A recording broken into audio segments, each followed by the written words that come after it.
Welcome, everyone, to the low budget VG kill count, where we tally up the victims in all our favorite video games, as long as they don't have more than 1000 kills. I'm Mitzi, and today we are looking at this almost 20 years old glitchy mess with a silent protagonist, also known as GTA 3.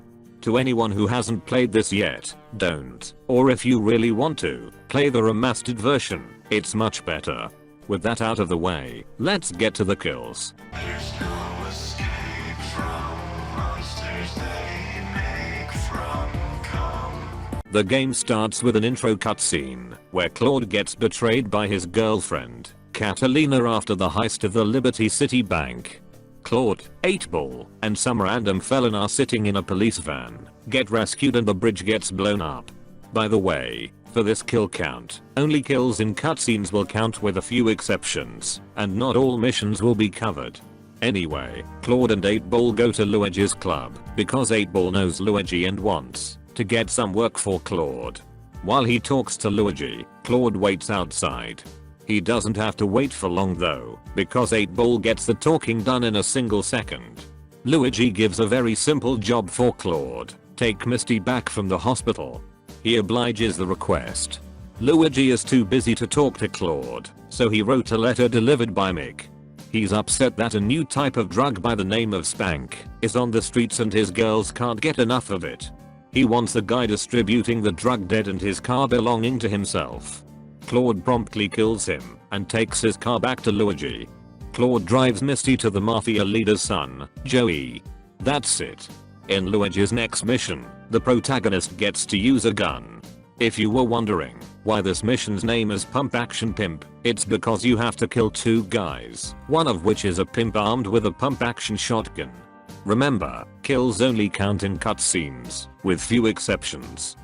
Next up, Claude steals Lips 4La's car, arms it with a bomb, and parks the car back where he found it, so Lips can meet his demise. Joey also instructs Claude to put an end to Lee Chang's life, so he does. After that, Claude steals a van for Joey and delivers it to his garage near the docks. Claude meets Tony Cipriani and drives him to the laundry to take care of unfinished business. The guys inside shoot at him, which means they have to get out of there fast. The next mission involves Claude taking a corpse to the crusher from one side of the city to the other while he's being chased by extremely fast and strong 4Ls. This mission was hard as fuck for me many years ago when I first played this game. In the following mission, you're the getaway driver to 3 guys robbing a bank. However, Rockstar fucked up something in this mission, because it's possible that 3 guys go into the bank and 0 come out, which means you'll fail the mission. Tony's first mission, taking out the laundry, is another one of those extremely infuriating missions that takes the average person lots of time to destroy those goddamn vans. Anyway, Claude picks up Joey, Luigi, and Tony to meet with the big mafia boss himself, Salvatore Leon. After concluding this meeting, he drives Maria, Salvatore's wife, to a party, which gets raided by the police, so the 2 get back to the boss. The triads get dealt with by blowing up what I assume is their headquarters. Salvatore instructs Claude to follow Curly Bob after work, and if he rats on the mafia, put an end to him. Curly Bob goes to the docks and indeed rats the mafia out to Catalina and Miguel, after which he gets killed. The boss asks our protagonist to blow up the huge ship in the docks, because it's a Spank factory. After paying 8-Ball $100,000, the operation is on, and the ship is in ruins. Plot twist: Salvatore betrays Claude for no fucking reason. Claude is supposed to pick up a car that he doesn't know is rigged with an explosive. Just in time, Maria sends him a message to tell him he's betrayed and to come to the port. There he meets Maria and her friend, Asuka, a Yakuza member, and they escape to Staunton Island. The first mission from Asuka has Claude assassinate his former boss, Sayonara, Salvatore.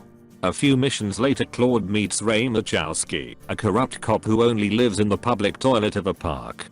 Kenji, Asuka's brother, gives some missions, such as stealing cars, busting out Yakuza, de-story vehicles, etc. After that, there are some more A missions which I won't cover, but following these, Claude has a new contact, Donald Love. Love asks Speed to kill Kenji Kazan as a way to fuel a war between the Colombian cartels and the Yakuza. Thus, Kenji is dealt with.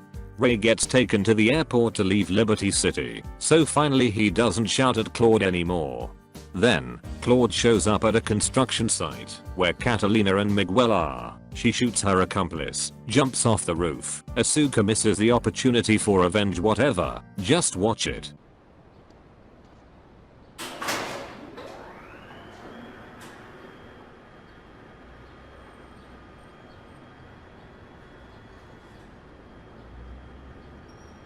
Hey, let's get this out of here.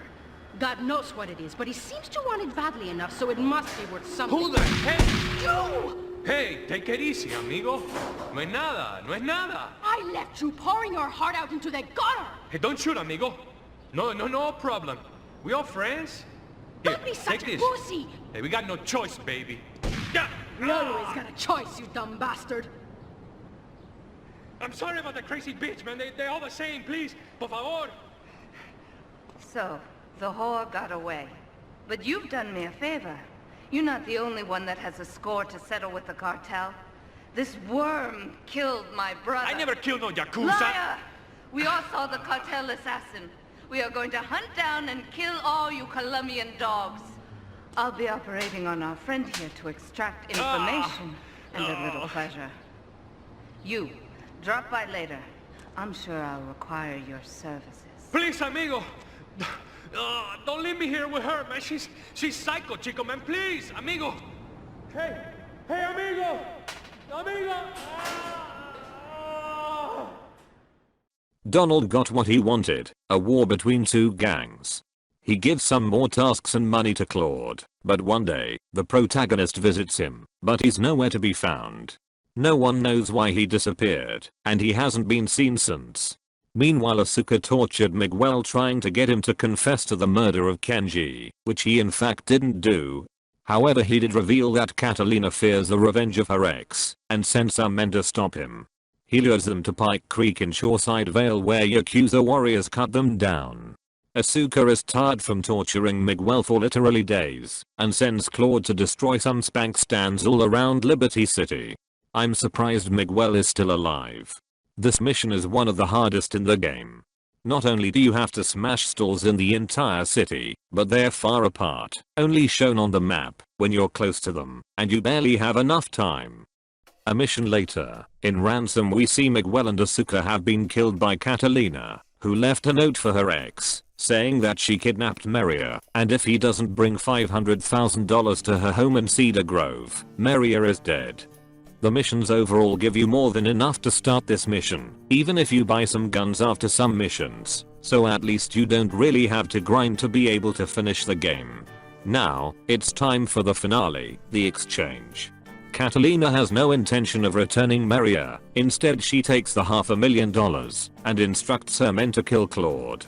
Obviously they don't succeed due to the guards' incompetence and Catalina escapes in a helicopter. Claude chases after her to the dam and shoots the heli down, killing Catalina and rescuing Maria. Maria and Claude walk off into the sunset and roll credits.